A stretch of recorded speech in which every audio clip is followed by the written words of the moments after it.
Ketua dan pengurus HWK dari 93 desa sekabupaten Pangandaran dilantik hari ini di Aula Hotel Sinar Rahayu Pangandaran, pada Rabu tanggal 17 Januari tahun 2024. Ketua Himpunan Wanita Karya, HWK Kabupaten Pangandaran Haja Ade Ruminah, SH menyampaikan yang dilaksanakan jelas pembekalan politik yang mana diarahkan untuk memenangkan Golkar. HWK itu kan didirikan oleh Golkar, jelas kita otomatis harus mendukung Golkar untuk kemenangan yang sekarang ini. Di acara yang dilakukan oleh HWK yaitu pendidikan politik, seni budaya, lingkungan hidup dan santunan ke yatim piatu. Pelantikan untuk pengurus HWK tingkat desa sekabupaten Pangandaran disesuaikan dengan kebutuhannya masing-masing di daerahnya, ujarnya. Dijelaskannya, sekarang lagi tinggi-tingginya politik, panas-panasnya politik, dengan segala isu politik kita harus bertahan, bisa mampu menjaga dengan adanya hoaks maupun dari sosial media, itu yang harus kita jaga. Kita harus bisa waspada hoaks-hoaks yang ada di sosmed karena itu sangat membahayakan demi kita menjaga kemenangan, kesatuan dan keutuhan Partai Golkar, karena dilahirkan HWK harus berpartisipasi dan mendukung penuh, ujarnya. Selain ketua dan pengurus HWK Provinsi Jawa Barat tampak hadir dalam pelantikan tersebut Ketua HWK Kabupaten Pangandaran yang juga sebagai anggota DPRD Kabupaten Pangandaran dari fraksi Partai Golkar Haja Ade Ruminah SH, Caleg DPRD Provinsi Jawa Barat Hanyen Tenggono. Dijelaskan Haja Ade Ruminah, Himpunan Wanita Karya, HWK ini adalah organisasi sayap partai, tentu kita aspirasi secara historis dan organisatoris kita memang ke Partai Golkar. Sekarang apapun keputusan Partai Golkar, HWK juga harus patuh ke Partai Golkar, oleh karena itu setiap kader HWK harus punya skill dahulu, ini rumahnya perempuan Golkar, imbuhnya.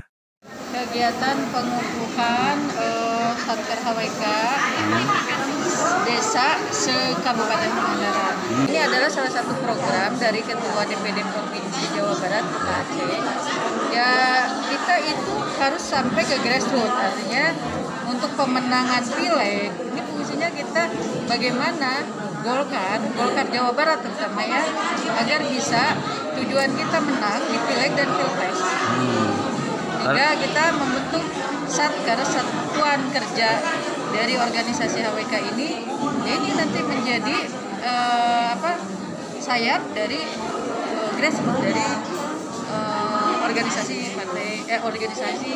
HWK dari salah satu organisasi sayap Partai Golkar. Minimal kita gender di setiap dapil harus ada yang masuk dengan dibuka jaringan Satuan Tenaga Kerja HWK ini. Dari HWK kan banyak yang maju sebagai calon anggota DPRD. Targetkan 10 kursi.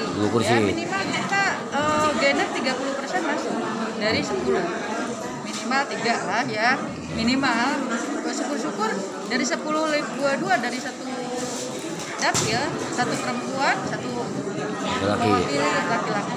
Melihat keanggotaan HWK, Hanyen Tenggono calon anggota DPRD Provinsi Jawa Barat mengatakan, salut dengan peran perempuan HWK, mengurusi anak dan pemberdayaan peran perempuan dan juga untuk generasi anak muda, jadi ada terkait juga dengan ikrar tadi Golkar kita untuk menjalin kesatuan dan persatuan. Di dalam pemilihan yang akan kita hadapi nanti tahun 2024 tentu kita harus memenangkan Partai Golkar karena Partai Golkar harus memenangkan, ujarnya. Ditambahkannya, yang lebih penting adalah pilegnya, pemilihan legislatif ini harus dikuatkan baik tingkat nasional, provinsi maupun daerahnya. Nah itu kekuatan Golkar sebenarnya sebagai pemenang partai kedua di Indonesia setelah PDIP dan kita juga harus menjaga itu, pungkasnya. Tanggapannya luar biasa, antusiasnya di Kabupaten Pangandaran ini baru pertama kali diadakan pelantikan Satgas Desa HWK se-Kabupaten Pangandaran dan yang diketuai juga untuk di Kabupaten Pangandaran. Target kita di Kabupaten Pangandaran bisa menang dan di provinsi bisa 2 kursi untuk di Jabar 13. Kemarin dapat survei dari provinsi, kita dapat mudah-mudahan bisa 2 kursi di Jabar 13. Abdullah Haris melaporkan untuk Global TV Aktual dari Pangandaran, Jawa Barat.